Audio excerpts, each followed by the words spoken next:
ഞാൻ ലൈവ് കയറുന്നതിന് മുന്നേ മുത്തിനെ വിളിച്ചായിരുന്നു കൊണ്ടോന്ന് അറിയാൻ. അപ്പൊ ഞാൻ വേറെ മറ്റേ സോൾജറിലുള്ള 7 തൊട്ട് 10 വരെ സോൾജറിലുള്ള അത് ഫിക്സഡ് ആണ്.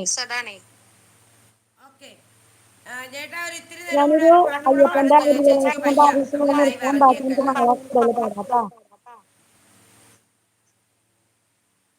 വീട്ടാക്കുവാ. ഹരിവരാസനം വിശ്വമോഹനം ഹരിഹരീശ്വരം ആരാധ്യ പാദുകം അരുവിമർദ്ദനം